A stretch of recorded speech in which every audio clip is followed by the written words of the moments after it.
Halo semua, nama saya Ami. Selamat datang di Startup Talks Hub.id. Hub.id adalah program startup dari Kementerian Komunikasi dan Informatika Republik Indonesia. Hari ini bersama saya ada Mas Zaki dari Menpro dan juga ada Mas Teguh dari Prosa.ai. Mas Teguh boleh mungkin perkenalkan sedikit nih tentang produknya? Oke, ya terima kasih Mbak. Halo, selamat siang semuanya. Perkenalkan, saya Teguh, saya CEO dan co-founder dari Prosa.ai. Kami adalah perusahaan platform teknologi untuk pemrosesan bahasa alami atau natural language processing, khususnya bahasa Indonesia untuk data teks dan suara. Kami base-nya di Bandung. Oke, baik. Terima kasih Mas Teguh. Mungkin Mas Zaki bisa dilanjutkan? Oke, terima kasih. Saya Zaki Mulyawan, saya CEO dari Menpro.id. Menpro adalah sebuah software as a service untuk manajemen proyek dan manajemen bisnis. Kami base di Jakarta. Ya. Oke, baik. Terima kasih. Mungkin kita langsung aja lanjut ke sesi question and answer-nya ya, kalau gitu.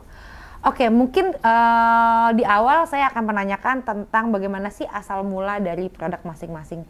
Jadi misalnya mungkin ada cerita yang mau diceritakan mungkin sama pemirsa, mungkin bagaimana sih membangun produk masing-masingnya. Mungkin bisa dimulai dulu, Pak. Oke, ya. Saya cerita tentang Prosa dulu ya. Oke, jadi tentang Prosa ya, di awal-awal tuh kami memang mulainya dari core expertise dari founders kami ya. Itu ada Dr. Ayu dan Dr. Desi Puji.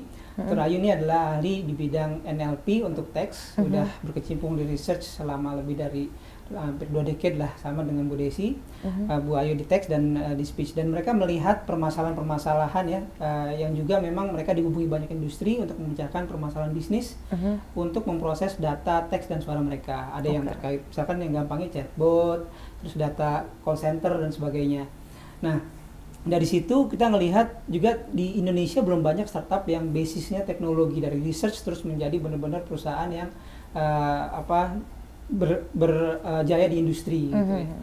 Jadi kita mencoba untuk membangun perusahaan tersebut, di mana ternyata memang kita juga masuk ke era digitalisasi yang sekarang juga ledakan data lah kita bisa bilang, di mana Indonesia itu salah satu pengguna internet terbesar di dunia. Kita punya jutaan posting di sosial media, di news artikel, berita dan sebagainya, itu udah sangat eksplosif. Nah, di situ kita mau sediakan solusi teknologinya. Di situ ada data-data teks, data suara yang bisa dipakai oleh bisnis untuk mendapatkan insight. Ya, contohnya social media monitoring, call center monitoring, meeting transcription. Nah, hal seperti itu yang ingin kita bantu, di mana di Indonesia yang mau berfokus untuk pemrosesan bahasa Indonesia itu belum banyak. Sedangkan kayak kita lihat di Inggris, untuk bahasa Inggris ya, di Amerika dan sebagainya itu banyak sekali. Nah, kita merasa dengan ekspertise yang kita punya dan juga beberapa produk yang kita kembangkan, ini akan bisa membantu seperti itu. Oke, baik. Mungkin gini Mas, mungkin ini kan terlalu teknikal ya, mungkin kayak language processing, NPL, and AI solution gitu kan. Mungkin kalau misalkan kita sebagai kaum awam, mungkin pengertiannya mungkin bisa diberikan lebih awam gitu. Kalau misalkan cara memproses si language-nya ini dari language A ke language B itu seperti apa ya? Oke, jadi kita gampangnya gini aja. Kita percaya suara adalah masa depannya user interface. Kita pengen berkomunikasi dengan mesin dengan lebih alami. Sedangkan kita ada virtual assistant gitu ya. Kita ngomong sama mesin, Google tunjukkan jalan ke sini misalnya, seperti itu ya. Nah, yang membuat teknologi supaya mesin bisa mengenali suara tadi, itu salah satunya kita buat di Prosa. Dan tapi itu khusus bahasa Indonesia. Nah, terus untuk teks misalnya, jadi dari bahasa Indonesia ke bahasa yang lain? Bukan, gitu? dari omongan, dari suara itu menjadi sesuatu yang dipahami sama mesin. Karena kalau kita manusia ke manusia, kita udah diberikan telinga, itu bisa langsung menerjemahkan sinyal suara itu menjadi sinyal ke otak. Nah, NLP atau Natural Language Processing untuk teks tadi itu adalah otaknya. Nah, supaya yang tadi sinyal suara yang masuk ke dalam telinga itu dipahami sama otak. Teguh mau mencari jalan nih gitu. Bagaimana cara menerjemahkannya? Berarti buka Google Maps gitu. Nah, itu NLP tugasnya menerjemahkan, Teguh mau cari jalan kemana gitu kan. Lalu dia mengeluarkan efeknya adalah membuka Google Maps dan langsung mencari pencariannya ke tujuan yang dia mau capai. Oke, berarti ini software ya, jatuhnya software. Jadi nggak ada hardware-nya, nggak ada hardware khususnya gitu. Iya, nanti itu bisa di-embed ke hardware kayak ya apa, smart speaker, terus ya smartwatch dan smart lainnya gitu. Oh, oke, baik kalau gitu. Oke, dan nanti kita balik lagi ke Prosa. Mungkin sekarang kita bisa tanyain bapaknya nih, Menpro. Gimana nih Menpro? Software as a service customized for project and business management. Itu gimana Pak? Mungkin bisa diceritain awalnya gimana? Jadi saya Zaki ya, dengan co-founder saya Rani. Kita berdua emang backgroundnya kan di construction, background kita juga teknik sipil, arsitek gitu ya. Kemudian setelah kita di bidang konstruksi bertahun-tahun, kurang lebih hampir 2 dekade juga gitu, kita ngelihat bahwa kalau proyek itu tersebar di seluruh Indonesia kan susah ngaturnya gitu kan. Dan kita lihat kalau misalnya kita googling aja ya, misalnya proyek mangkrak itu sampai sekarang tuh ada proyek mangkrak gitu. Jadi itu kan sebetulnya nilai proyek itu besar banget gitu loh, cuman kan nggak di-manage dengan baik, susah kan ya. So, akhirnya termasuk pada saat saya kerja juga saya kesusahan gitu untuk tracking proyek saya sendiri kan. Akhirnya kita bikin software. Nah, softwarenya ini kita kembangkan untuk internal dulu kan. Kemudian kita pakai. Dan ternyata emang ada sedikit selama kita pakai ada sedikit kesusahan lah. Artinya ternyata harus customize gitu loh Mas. Jadi customize kalau fix software itu kadang-kadang suatu proyek itu berbeda dengan proyek yang lain kan ya. Nah, saya lihat di sini pain point-nya justru bukan hanya sekedar software, tapi dia harus customize dengan mudah, fleksibel dan lebih murah jatuhnya gitu. Itu kita kembangin. Jadi di Menpro itu kita ngembangin sebuah software service untuk project yang customize, di mana kita bisa ngikutin daripada pemilik user project itu mau gimana sih sistem kerja projectnya. Nah, kita customize kurang lebih dalam waktu hitungan menit dan jam gitu loh. Tanpa mengeluarkan biaya yang lebih lagi, sehingga pelaku proyek tuh tinggal pakai aja tinggal pakai jalan running, dan kita yang di bagian ininya penyiapan sistemnya tersebut gitu. Oh, jadi si sistemnya ini yang dipakai yang the owner of the project atau the workernya? Nah, semua stakeholder di project itu pakai sistem kita. Kalau dulu mungkin ada, atau sekarang ya ada yang pakai WhatsApp, ada yang pakai Google Drive gitu. Itu kan kurang ideal untuk proyek, karena pada saat kita tracking sebuah pekerjaan atau dokumen itu nggak jelas nih. Ini approval-nya sampai di mana gitu. Sehingga pekerjaan-pekerjaan itu ada yang tergantung kan, yang sudah di-approve berapa, yang belum di-approve berapa, yang sudah diajukan berapa, itu kan blank kan. Nah, kalau di Google Drive, nah kita sistemnya tuh jelas gitu, runutan semua tahapan proyek jelas di tempat kita. Jadi ini seperti Slack gitulah. Kalau yang dipakai Slack, sama kantoran itu Slack ya mungkin. Slack tapi lebih dalam lagi Mbak. Slack lebih detail lagi kita. Kalau Slack itu kan misalnya kalau di chat aja. Iya, chat kalau di project itu kan modulnya banyak. Nah, kita bisa develop modul as many as you like aja gitu. Gitu. Dari mulai RAB, RAP dengan quality, time management itu kita bisa detail semuanya gitu. Tapi apakah si softwarenya ini hanya bisa maksudnya softwarenya ini bisa dipakai di mobile phone kah? Apa ada mungkin hardware khusus yang memang juga direntalin atau bagaimana? Nah, itu kelebihannya kita bikin di web emang ya, terus dia tuh kita bikin customize, katakanlah semacam ERP project lah, dengan kompleks kita bikin di web, drag and drop aja di belakang gitu. Nah, begitu selesai dia akan bisa diakses di iOS, di Android, dan juga di web gitu. Baik kalau gitu. Mungkin aku lebih tanya nih ke kedua produk ini ya. Ini kan produknya amat sangat berbeda nih ya. Dari yang satu dengan yang lain amat sangat berbeda. Mungkin kalau aku mau nanya, ini tuh kira-kira nih ya, seberapa besar sih ini impact-nya kepada user gitu? Maksudnya kan kalau misalkan Menpro gitu kan, seperti yang kita tahu quote unquote pekerja kasar gitu loh ya. Maksudnya how can this product tuh bisa menunjang pekerjaan mereka gitu? Oh iya. Dari saya dulu ya mungkin dari Bapak dulu, nanti Bapak. Jadi kalau Menpro itu kalau kita lihat katakanlah nilai project yang ada di Indonesia itu kan hampir ribuan triliun ya katakannya. Nah, kita kan kita lihat basicnya saya bikin ini justru kami ya melihat bahwa sayang banget ya, ini ribuan triliun ini mesti enak dimonitor, mesti kualitasnya bagus, mesti bisa dilihat real time gitu, dan terutama buat di audit gitu loh. Jadi impact-nya itu kalau kita pakai Menpro itu, contoh ya, saya sebutin misalnya di pemerintahan ya, itu begitu pakai Menpro itu BPK begitu auditable, itu real time tuh lancar semua. Karena apa? Karena semua data sistematis di MainPro gitu loh. Jadi kronologisnya jelas. Bahkan kita kalau misalnya ada picture atau foto lapangan, itu bisa diambil, bisa dites bahwa foto ini betul tanggal sekian, jam sekian, lokasi di sini gitu. Udah ada metadatanya tempat kita. Jadi apa? Kesimpulannya akuntabilitasnya bagus banget gitu loh. Justru kalau sebuah proyek pakai MainPro itu akuntabilitasnya bagus. Dan juga bisa di-auditable dan juga sinergi antara komunikasi berbagai stakeholder itu lebih baik. Lebih bagus gitu loh. Dan itu apa? Ujung-ujungnya efisiensi, waktunya kualitas, juga lebih cost dan time itu lebih termanage lah. Betul, termanage. Lebih gitu sih. Kalau bagaimana kalau Prosa? Ya, jadi Prosa itu awalnya kita bikin teknologi building blocks-nya ya. Artinya kita bikin bagian-bagian, ada suara, ada teks, lalu suara itu apa aja. Nah, suaranya ada 3. Ada pengenalan suara, ada bagaimana dari teks jadi suara, lalu satu lagi adalah mengenali orang dari suara.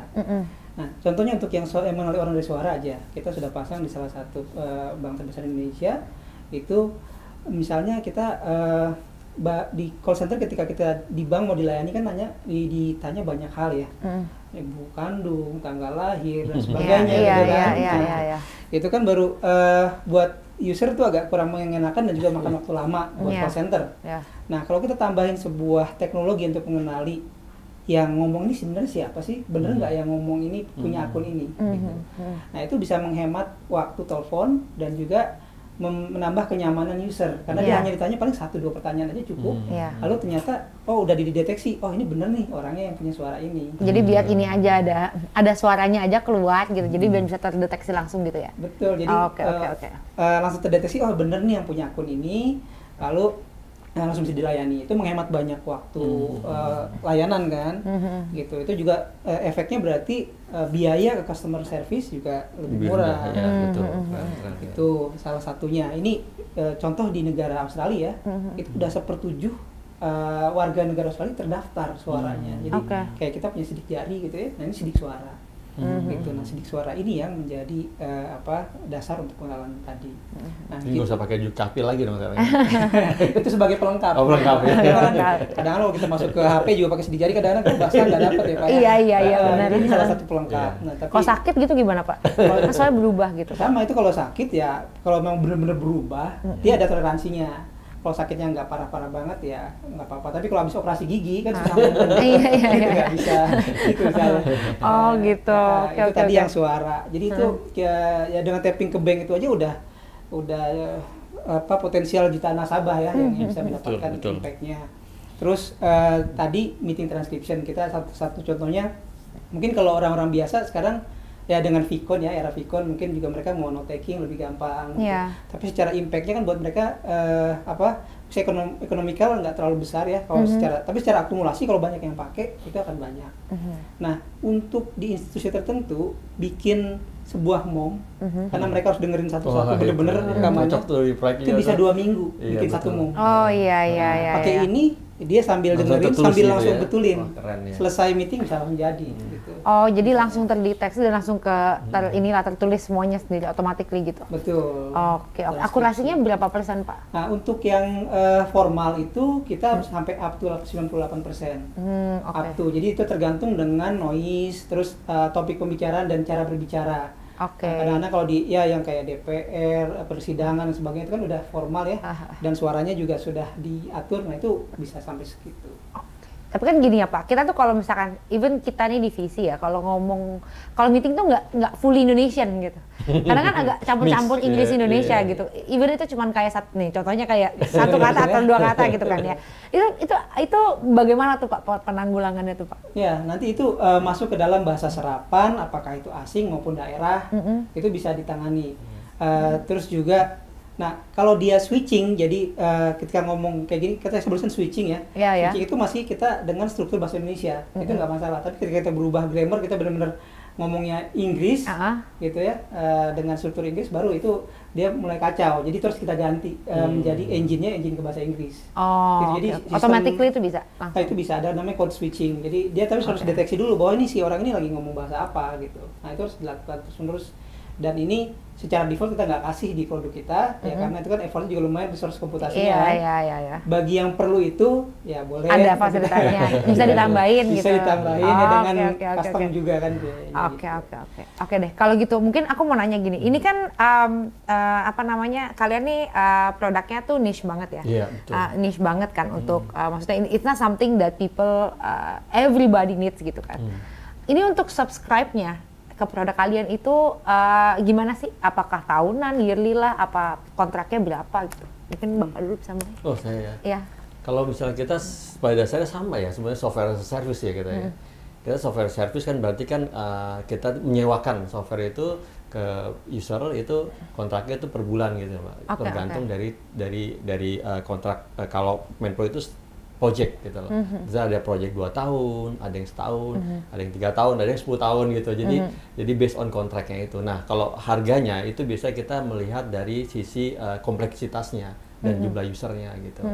Tapi pada dasarnya kita memberikan harga yang harus reasonable, di mana manfaat yang diterima lebih besar dibanding subscribe-nya gitu aja sih. Intinya gitu dulu yang kita ambil.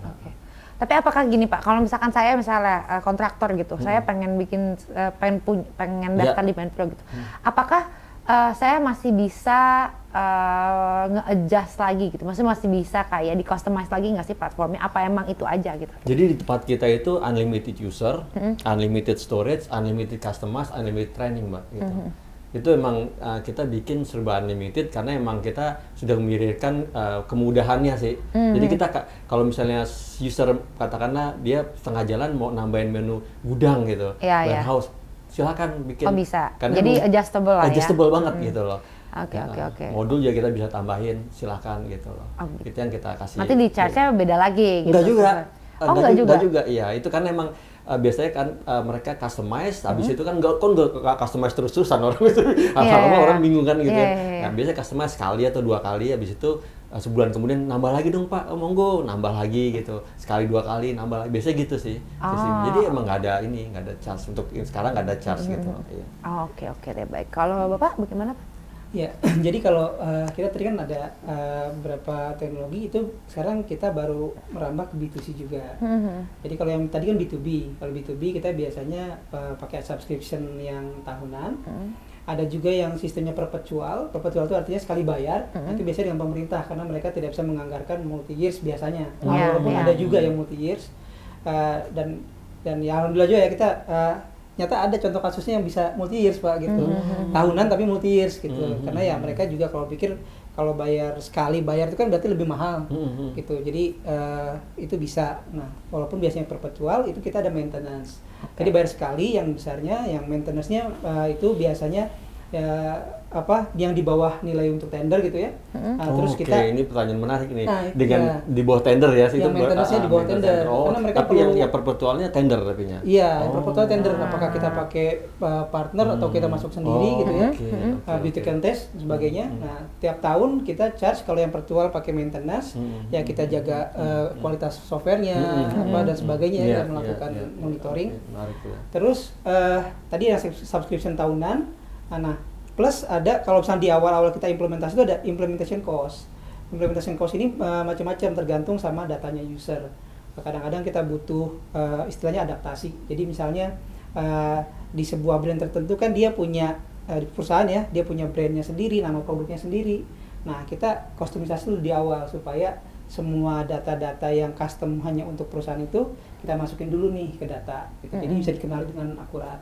Gitu. Terus untuk yang B2C, nah kita juga sediain yang ada freemiumnya juga, ada juga yang subscription. Contohnya apa yang buat B2C, kita baru rilis tahun ini di Mei kemarin. Sekarang tuh udah 10 ribuan usernya register. Jadi dalam beberapa bulan, artinya mereka cukup antusias berminat gitu ya. Ini untuk synthesize suara, jadi untuk konten kreator, untuk yang bikin media pengajaran, apakah YouTube atau apapun gitu, yang mereka nggak mau ngulang-ngulang terus bikin voice over. Nah itu pakai tools kita ada, mereka tinggal tulis aja terus nanti generate suara. Jadi bayar gitu. Ya mereka berbayar. Ada yang dari mulai freemium sampai batas tertentu, ada freemiumnya nyobain. free trial juga. Nggak ada video juga free trial, Mm-hmm. tapi masih ada free trial ya? Ada free trialnya. Oh, Saya oke, dicobain, jadi nanti pas masuk ke websitenya ada titisprosa.ai, text to speech. Nah dia langsung bisa, saya mau bikin suara untuk apa? Untuk podcast kah? Untuk audiobook atau untuk pengajaran? Nah mereka bisa milih suaranya tuh yang mana yang mereka mau gitu. Ada beberapa suara sekarang ya, kita punya laki-laki, ada perempuan. Juga nanti mereka bisa atur pitch-nya, tinggi suara, kecepatan dia berbicara, itu bisa diatur juga gitu. Oke. Ini Prosa ini udah berapa lama ya? Kita dari 2018. Oh oke, baru ya. Soalnya sounds really familiar gitu. Waktu zaman kuliah dulu kayaknya pernah ada, tapi aku lupa sih. Kayak aku pikir udah kayak 10 years ago, I think. Itu masih baru. It's okay, nggak apa-apa. Oke, mungkin aku sekarang mau nanya nih, kira-kira nih ya kan mungkin I don't know ya, whether sejujurnya saya belum pernah melihat perusahaan suatu startup yang lebih besar, yang memang punya yang mirip gitu. I know, but it seems like I don't know what I was using back then. But kira-kira unique value proposition-nya itu dari masing-masing company apa sih? Ya. Oke. Silakan duluan Pak. Saya coba ini ya, unique value proposition-nya pertama kita mulainya dari riset sendiri ya. Jadi kita punya kemampuan untuk mengembangkannya. Dari situ kita sebenarnya ada produknya namanya yang AI consulting, sehingga kita bisa membantu ya enterprises atau government itu mengetahui mereka punya data tapi mau diapain gitu. Oke. Jadi kita tawarkan sebenarnya itu dulu dengan expertise kita, fokusnya di teks sama speech processing tadi ya. Gitu. Jadi di situ kita menawarkan yang kedua adalah kecepatan dan akurasi model tadi, karena kita fokus di bahasa Indonesia. Jadi kita bisa artinya bisa confident bahwa setelah kita benchmark dengan berbagai kasus, misalkan pembicaraan tentang politik, tentang beberapa topik, kita cek sama perusahaan yang besar di dunia yang dia bukan dari Indonesia tapi punya teknologi bahasa Indonesia juga, itu kita sudah lebih baik di banyak kasus. Gitu. Sehingga ya kita bisa confident terutama di Indonesia ya, bahwa apalagi pemerintahan yang ada istilahnya muatan lokal misalnya, bahwa kita bisa nyediain punya sendiri loh gitu, nggak usah pakai punya luar, apalagi di bahasa Indonesia, pakailah punya kita gitu istilahnya. Itu unique value proposition kita, dan kita bisa kustomisasi tadi. Kita bisa diinstal juga on premise, jadi artinya bagi perusahaan-perusahaan yang peduli tentang keamanan datanya, mereka tidak perlu pakai cloud kita sendiri, tapi mereka bisa, kalau mau mengelola infrastrukturnya, kita bisa install di tempat mereka gitu. Dengan license yang kita pasang di sana. Tapi apakah itu nggak risky ya kalau misalkan kita nginstalnya di ininya mereka? Kan bukannya lebih baik kayak di satu cloud yang sama gitu, biar integrationnya tuh lebih mudah gitu, dan penyimpanan datanya juga lebih safe gitu kan? Betul, itu fleksibilitas yang kita berikan aja sebenarnya. Jadi kita memang mengarahnya nanti ke arah software as a service, artinya kita menyediakan cloudnya, tapi ada ternyata perusahaan-perusahaan atau institusi yang memang mereka concern terhadap penggunaan cloud langsung ke perusahaan dan mereka mau mengelola sendiri.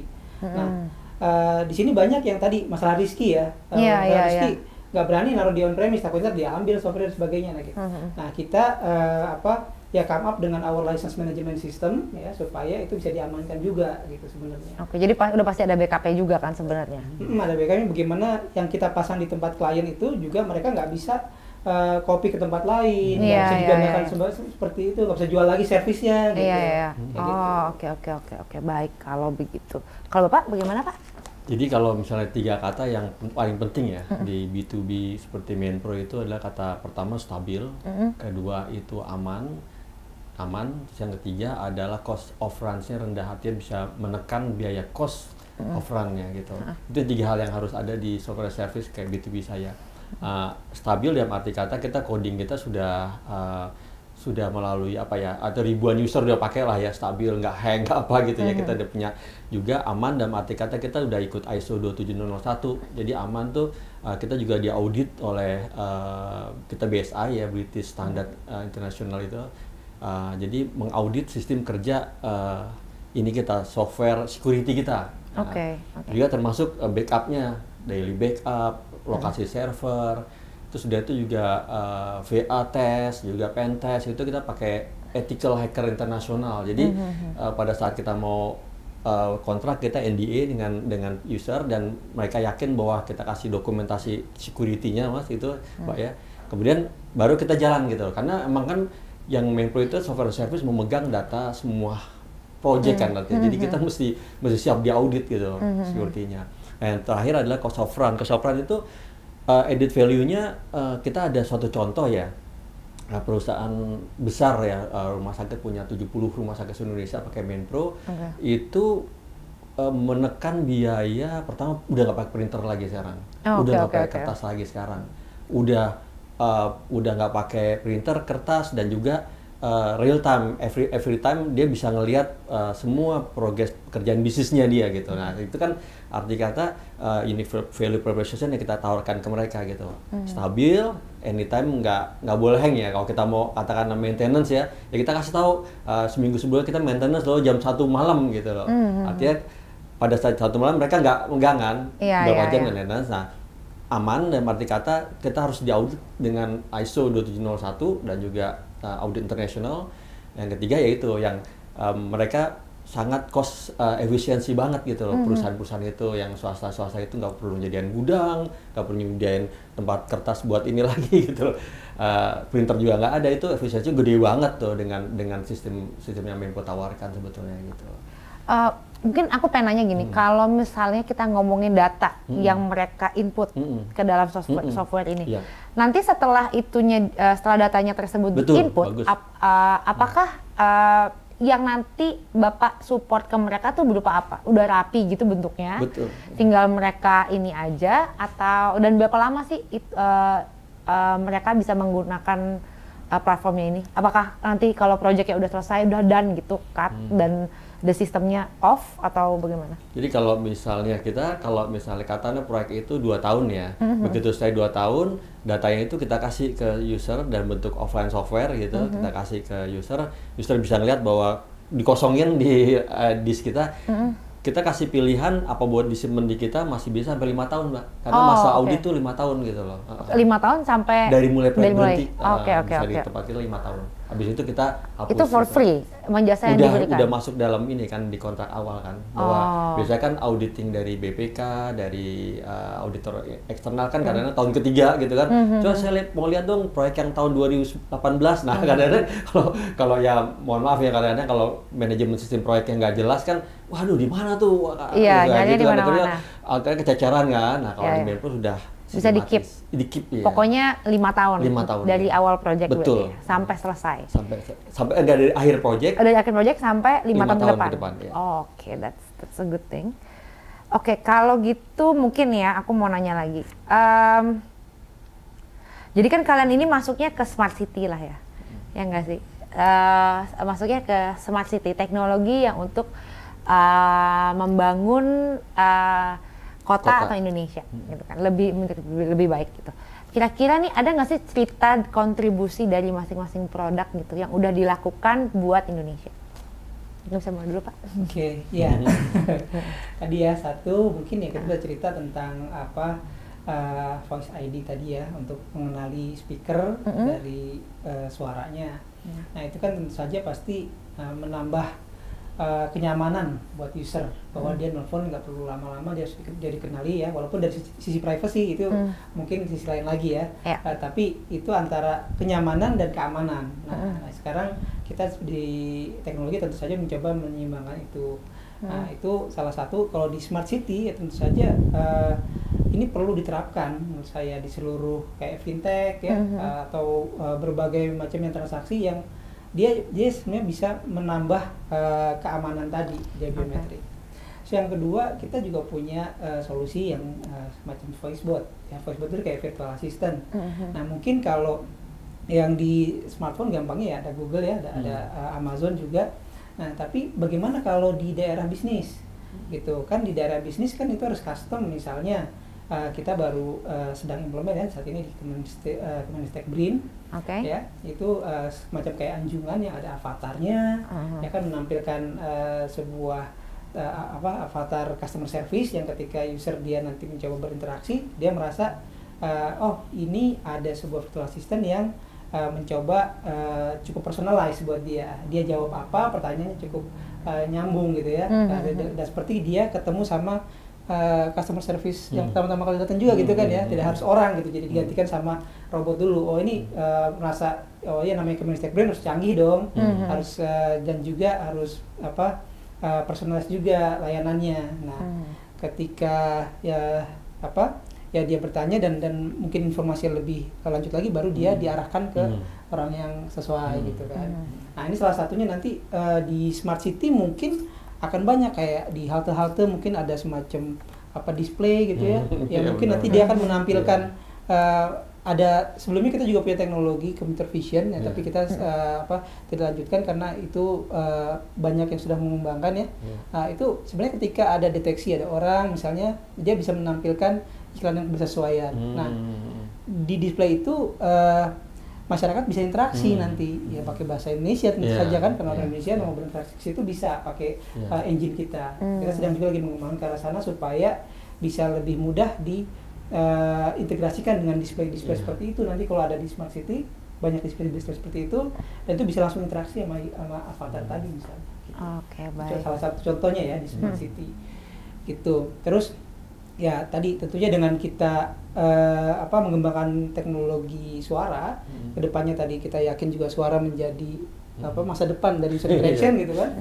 Nah ya kayak sekarang di mobil kan udah banyak ya, salah satu startup yang kemarin yang di Smart IoT itu ya kan udah kerja sama BMW, tapi kan masih bahasa Inggris juga tuh, pakai engine yang lain gitu. Nah kita harapannya ke depan kalau memang yang bahasa Indonesia, apalagi kalau bisa muncul mobil nasional, tapi itu masih ke depan. Tapi intinya itu bisa di-embed ya, di smart home, smart building dan sebagainya. Itu pakai engine kita untuk mengenal suara, lalu NLP sebagai otaknya yang dari kita juga gitu. Kira-kira seperti itu sih kontribusinya yang kita harapkan di Smart City. Oke, baik. Nanti mungkin kita balik lagi, agak sedikit teknikal ya. Mungkin nanti kita balik lagi. Oke, baik. Kalau gitu dari Menpro. Nah ini cocok banget dengan Smart City. Jadi kita sekarang kan sudah punya banyak infrastruktur lah, gedung di Menpro ya. Nah kita kalau misalnya ada suatu project extension, misalnya kita katakanlah gedung ini ya, gedung sebuah bank lah yang terbesar, bikin pakai Menpro. Kemudian dia ada extension kan, di extension. Nah semua datanya tuh sudah ada bisa diambil di Menpro itunya datanya, sehingga extensionnya tuh udah nggak bingung-bingung lagi, datanya sudah terpola di Menpro gitu.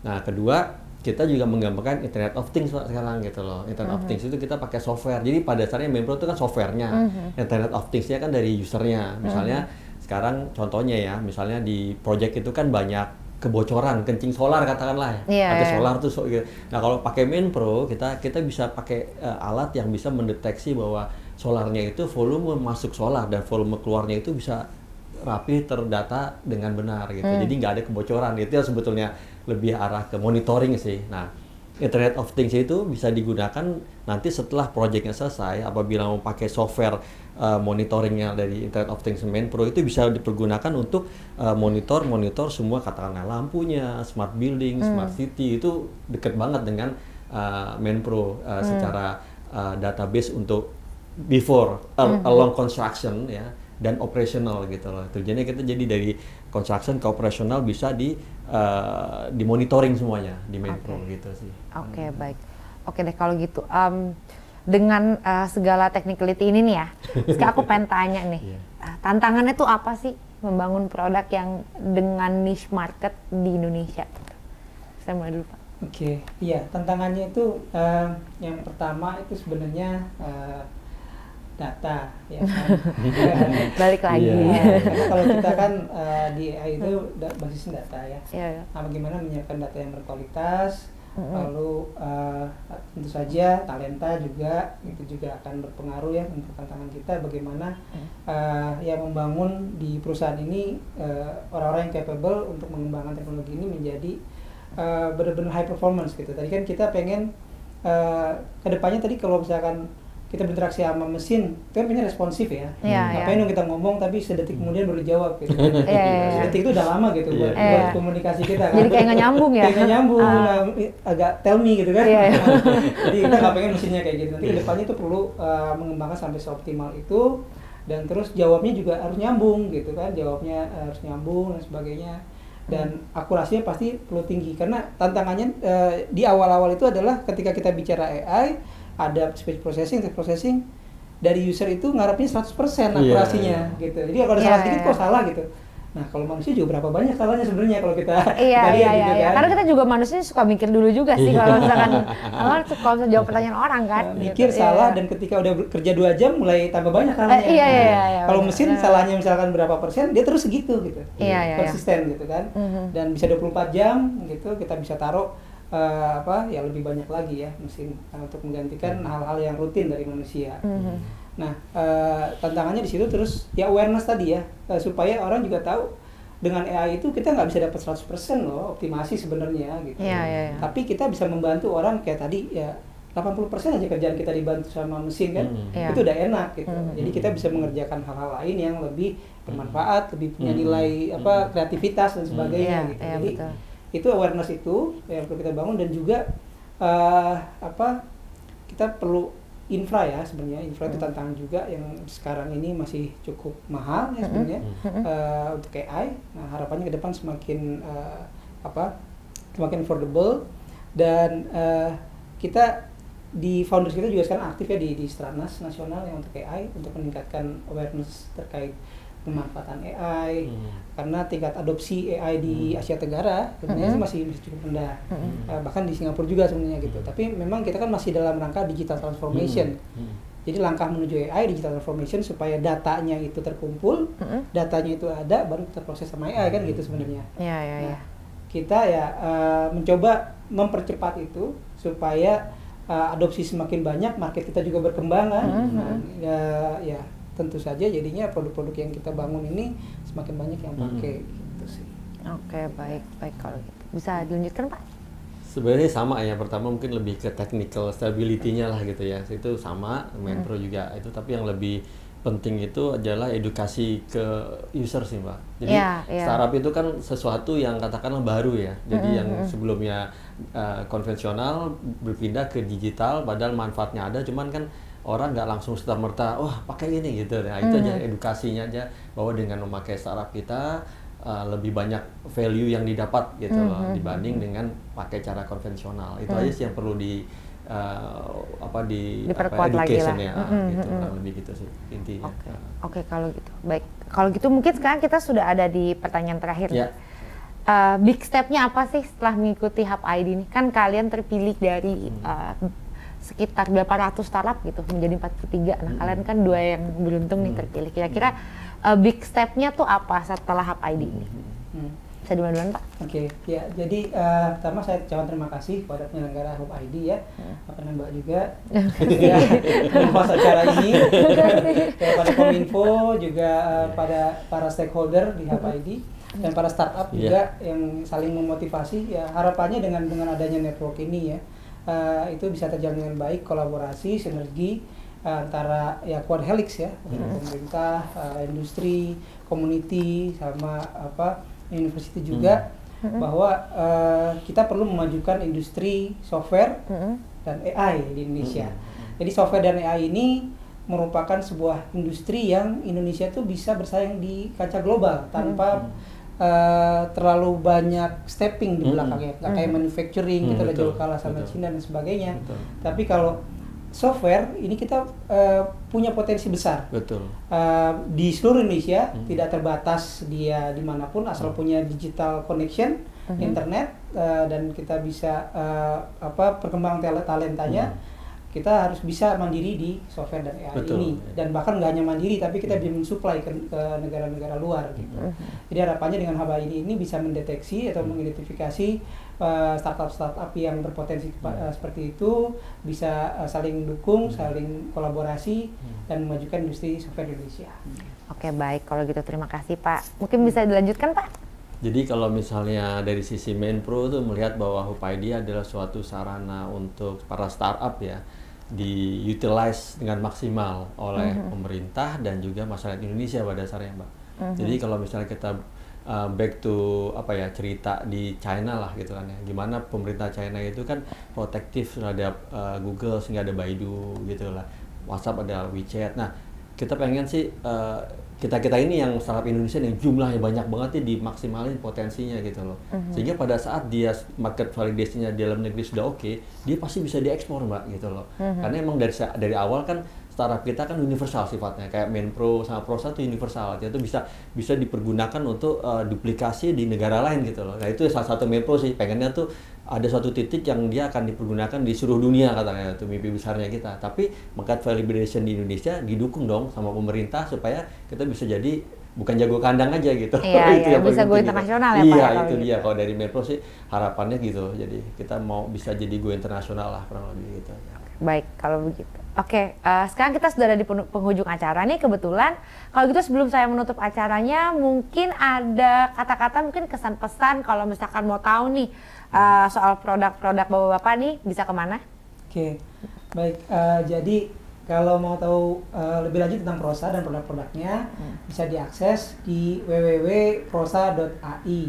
Nah, di situ kita ada penjelasan tentang produk-produk kami, juga ada yang bisa langsung dibeli untuk tadi konten kreator, atau dicoba dulu juga silahkan. Terima kasih. Oke, baik, terima kasih. Kalau Menpro nih mau lihat di mana bisa? Iya. Terima kasih. Jika Bapak dan Ibu ingin lebih mengetahui lebih dalam tentang Menpro, bisa diakses di menpro.id. Di situ ada customer service-nya juga, klik WhatsApp atau isi form. Nah, di situ kita bisa mendiskusikan bagaimana Menpro bisa membuat efisien, produktivitas lebih meningkat pada perusahaan Bapak dan Ibu yang Ibu pimpin gitu, kurang lebih gitu. Oke, baik. Terima kasih Bapak-Bapak telah hadir dalam acara kita pada hari ini. Baik, kalau gitu terima kasih sudah menyaksikan Startup Talks Hub.id. Anda dapat mengikuti perkembangan program Startup Hub.id di sosial media. Dan jangan lupa juga untuk subscribe ke YouTube kami hari ini. I'll see you again next time. Bye-bye.